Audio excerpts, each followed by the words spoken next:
है। एक शुभारंभ नाम के गांव में एक किसान रहा करता था। वह बहुत ही मेहनती था, लेकिन उसका एक बेटा बहुत होशियार था और दूसरा बेटा नासमझ था। भैया ये टमाटर कैसे दिए और क्या मूल्य बताया है आपने इनका? अरे भैया यह 50 रुपए किलो है, अगर तुम्हें लेना है तो लो, वरना चल दे बनो यहाँ से। ठीक है भैया, 1 किलो दे दीजिए। लगता है ये व्यक्ति दिमाग से पैदल है, तभी बिना मोल भाव के मेरे कहने पर एक बार में ही मान गया। मुझे क्या, मुझे तो मुनाफा ही हो रहा है ना। सब्जी वाला व्यक्ति कुंदन के भोलेपन का फायदा उठाता है। तभी उसका बड़ा भाई बाजार में किसी काम से आया हुआ था। अपने भाई को देखा तो वह उसके पास आ गया। क्या हुआ कुंदन, तुम बाजार में क्या कर रहे हो? कुछ सामान लेने आए हो क्या? हाँ बड़े भैया, माँ ने घर के लिए सब्जियाँ मंगवाई हैं, मैं वही लेने के लिए आया हूँ।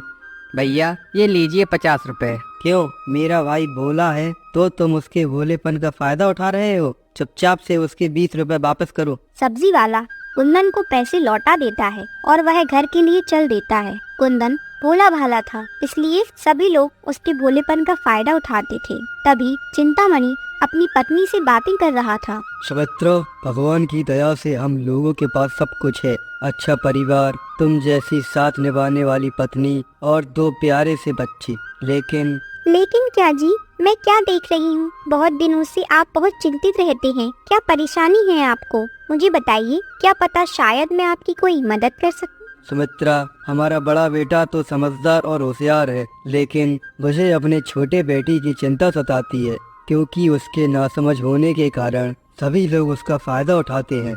चिंतामणि यह सब बातें कर ही रहा था, तभी कुंदन आ जाता है और वह उनकी बातें सुन लेता है और वह बोलता है, पिताजी आप चिंता मत कीजिए, मैं अपने छोटे भाई का हमेशा ख्याल रखूंगा, इस बात से आप बेफिक्र रहिए। तुमने मुझसे यह बात कह दी, अब मुझे कोई चिंता नहीं रहेगी बेटा। वह लोग यह सब बातें कर रहे थे और रात हो जाती है। तब चंदन कुंदन से कहता है, कुंदन, कल हमें खेत में नई फसल लगानी है, तो उसके लिए खेत जोतने होंगे, तो तुम कल सुबह जल्दी उठ जाना। हाँ ठीक है भैया, मैं कल जल्दी उठ जाऊंगा और खेत पर जाने के लिए तैयार भी हो जाऊंगा।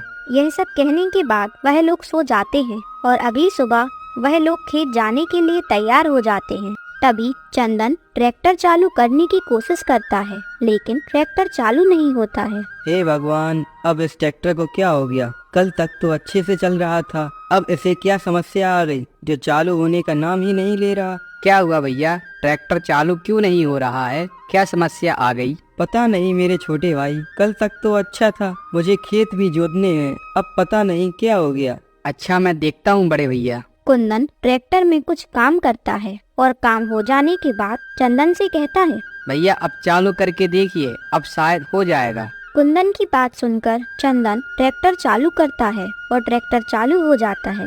अरे वाह कुंदन, तुमने तो ट्रैक्टर चालू कर दिया। वैसे क्या समस्या थी इसमें जो यह चालू नहीं हो रहा था? कुछ नहीं भैया, बस कारपोरेटर में कचरा फंस गया था। कहने को कुंदन भोला भाला था, लेकिन इस तरह के कामों में बहुत होशियार था। वह लोग खेत के लिए चल देते हैं और खेत जोतना शुरू कर देते हैं और खेत जोतने के बाद वह लोग अपने घर आ जाते हैं और चिंतामणि दोनों पुत्रों से कहता है, सुनो बेटा, मुझे अब लगता नहीं है कि मैं अब ज्यादा दिनों तक रह सकूंगा, तो मेरी आखिरी इच्छा है कि मैं तुम दोनों का घर बसा हुआ देख सकूं। पिताजी आप मरने की बातें मत कीजिए, आपको हम लोगों की उम्र लग जाए, और रही बात आपकी इच्छा की, तो हम लोग तैयार है शादी के लिए। क्यों कुंदन, सही कहा ना मैंने? हाँ भैया सही कहा आपने। उन दोनों की हामी भरने के बाद चिंतामणि उन दोनों की शादी करा देता है और कुछ समय पश्चात किसी बीमारी के उपरांत चिंतामणि की मृत्यु हो जाती है और कुंदन की पत्नी होशियार और चालाक थी और वहीं चंदन की पत्नी झगड़ालू और ईर्ष्या वाली थी। कुंदन, अब तुम्हारी शादी हो गई है, अब तुम्हें भी जिम्मेदारी उठानी चाहिए, ऐसे कब तक चलेगा? अब तुम एक काम करो, ये जो 50 बोरे धान के हैं इन्हें बाजार में जाकर बेच आओ। ठीक है भैया, जैसा आप कहें, मैं आज ही बाजार जाता हूँ और फसल बेचकर आता हूँ। इतना सुनकर कुंदन बैलगाड़ी लेकर जाता है और सेठ जी के पास आ जाता है। सेठ जी, ये मेरे 50 धान के बोरे हैं, अब आप मुझे बता दीजिए कि आप इसके मुझे कितने दाम दोगे। रुको जरा, मुझे माल को जांचने दो, तभी जाकर मैं बता पाऊंगा कि इसके मैं तुम्हें कितने दाम दे सकता हूँ। इतना कहकर सेठ जी अपने हाथ में धान के कुछ दाने लेते हैं और खुद से कहते हैं, देखो तुम्हारा माल बहुत पतला है और बाजार में इसकी मांग बहुत कम है, लेकिन तुम आदमी भले लग रहे हो, जिसकी वजह से मैं तुम्हारी 100 रुपए प्रति बोरी लूंगा। यदि तुम्हें मंजूर हो तो बता दो, वरना कहीं और भी बेच सकते हो। ठीक है सेठ जी, आप 100 रुपए प्रति बोरी ले लीजिए। वैसे भी आप पर तो पूरा विश्वास है, आप भला क्यों मुझे गलत दाम बताओगे। सेठ कुंदन की बातें सुनकर मन में कहता है, यह तो बेवकूफ है, इसे ठगना तो बहुत आसान है। वैसे भी बहुत दिनों से कारोबार में मुनाफा नहीं हुआ है। भगवान ने आज शायद इसलिए ही आज इसे मेरे पास भेज दिया। इतना सोचने के बाद सेठ कुंदन से कहता है, ये लो अपने 5000 रुपए और आगे से मेरे पास ही आना, मैं तुम्हें अच्छा भाव दूंगा। हाँ ठीक है सेठ जी, अब से मैं सिर्फ और सिर्फ आपके पास ही आया करूँगा। अच्छा ठीक है सेठ जी, अब मैं चलता हूँ। इतना कहकर कुंदन वहाँ से चला जाता है और अपने घर के रास्ते चल देता है और कुछ समय पश्चात अपने घर आ जाता है और चंदन से कहता है, भैया आज आपको मेरे ऊपर नाज होगा, क्योंकि मैं आज मुनाफे का सौदा करके आया हूँ। अच्छा, ये तो अच्छी बात है। बताओ कितना मुनाफा करके आए हो? ये लीजिए 5000 रुपए। और बाकी के पैसे कहाँ हैं? बाकी के पैसे मैं कुछ समझा नहीं भैया, आप क्या कहना चाहते हो। यही कि धान की प्रति बोरी 150 रुपए की थी, जबकि 50 बोरी धान थी तो पूरे हुए 7500 रुपए, और तुमने मुझे 5000 रुपए दिए, तो बाकी के पैसे कहाँ गए? कुंदन सोच में पड़ जाता है और कुछ देर बाद कहता है, भैया सेठ जी ने तो मुझे 100 रुपए प्रति बोरी दिए।